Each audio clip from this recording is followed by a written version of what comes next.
Right, hello and welcome. So today we are going over the Volvo V40, one of the latest additions to Gran Turismo 7, and we are going to see, is this the best new hot hatch? So the Volvo V40, to get your hands on this car, well, you need to head on over to Brand Central Volvo and you can pick this car up for 40,000 credits, which is honestly quite affordable. So what do you get for your money? Well, a vehicle that produces 210 brake horsepower, has a 6-speed transmission, it's front engine, front wheel drive, and it comes in at a weight of 1,540 kgs.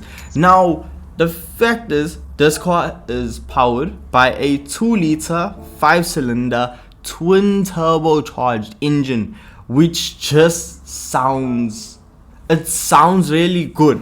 Like if you just listen to it, it's quality. But it is such a shame that this vehicle didn't come with the 2.5 liter engine, because this is a Japanese spec and the Japanese spec came with 2 liters sadly. So with that being said, look, we took an L there, but overall let's see how the vehicle performs. So if we head on over to Kyoto Driving Park and actually get to experience the vehicle, I'll be 100% real with you here, it's slow. Coming around Kyoto Driving Park, the fastest lap time I was able to set with the vehicle being stock was a 2 minute 7 second lap, which is not very spicy at all from Volvo's spicy hot hatch.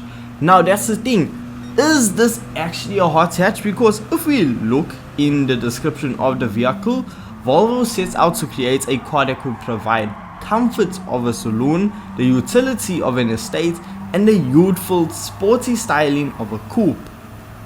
That's a lot for one car to handle, but still, for some reason I like the Volvo V40. I don't know what it is, but honestly this is more of a beginner's level vehicle. Before we even start customizing it, I can see that.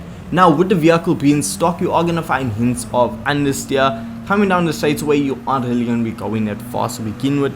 But it's one of those vehicles that are slow but still fun, because you can just push it to the limit and overall enjoy the experience. So the Volvo V40 is just a fun car, even though it's not really that fast. Now let's say you want to increase or just improve it overall. So what you can do is take your Volvo V40 and head on over to the tuning shop. So when you do that, well, you are going to spend quite a lot of money. And when I say quite a lot of money, well, you're gonna spend at least over 100,000 credits upgrading the Volvo V40. And now you're gonna take your Volvo from having 200 horsepower to actually just doubling that horsepower, bringing the grand total up to 451 brake horsepower and the weight down to 1,139 kg. So we stripped out quite a bit of weight and doubled the horsepower. So the thing is, when adding a lot of power to a front wheel drive vehicle, it's gonna understeer like mad. So let's see if we can actually just fix that. So now what we can do before we actually head on back out onto the circuit is go and see the customization options for the Volvo V40. So to do that, head on over to GT Auto. Once we do that, well, we can see that we do have an option for a wide body kit for only 10,000 credits. So an affordable wide body. See, we have one option for a front lip, one option for a side skirt, one option for a rear diffuser, and we see 2 options for a rear wing. And type B is honestly my favorite. It just looks so spicy. So we also have a ton of liveries for you to choose from. So it's really up to you if you want to create your own or if you just want to copy someone else. So once you have finished visually upgrading your Volvo V40, you can head back on over to circuit. And this is when I experienced something that honestly caught me off guard. With the vehicle having almost 500 horsepower, I thought, okay, front wheels are going to be spinning, it's not going to turn. That was not the case. The way the Volvo V40 managed to just grip up and actually take the corners was actually quite satisfying. In fact, at no point in time did I think, whoa, okay, it's uncontrollable, it's not fun to drive. It grips up and you are able to really take corners aggressively and quite quick. and not really fear, hey, I'm gonna run off circuit or I need to control it, the vehicle's a bit all over the place.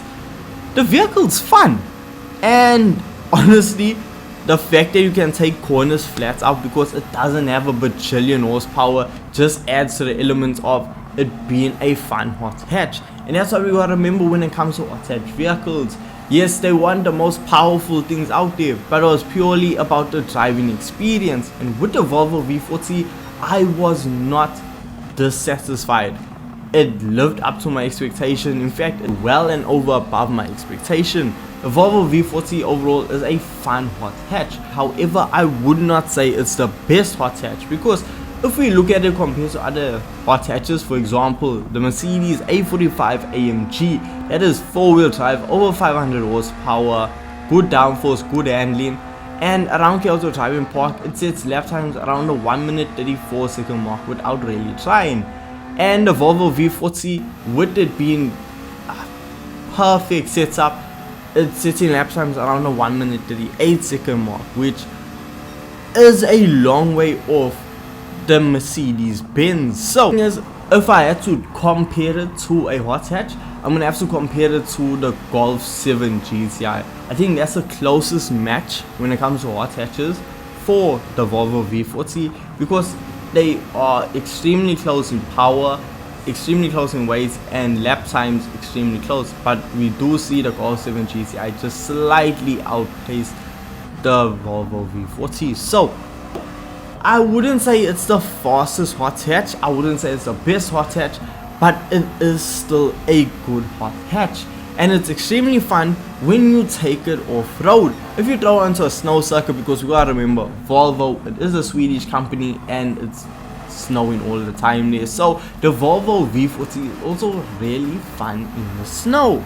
So it can really do everything. Look, around the WTC 600, I have heard people having some great success with the Volvo V40. So it means you can also money grind with the car. So overall, the Volvo V40, in my opinion, is seeming like a good addition to the game. I can't really fault the car in anything. Yes, it could have a bit more power, but I mean, I can say that about every car. So with that being said, the Volvo V40 overall, a fantastic vehicle that I enjoyed every single moment of, and it's just so much fun to own. So yes, it may not be the best hot hatch, but it is still a fantastic one at that. So if you have a spare 40,000 credits laying around, by all means pick up the Volvo V40 and try it out for yourself, and let me know in the comment section, and let me know your thoughts on the Volvo V40. And with this being said, thank you so much for watching, thank you so much for your time, and I'll see you guys in the next video. Peace.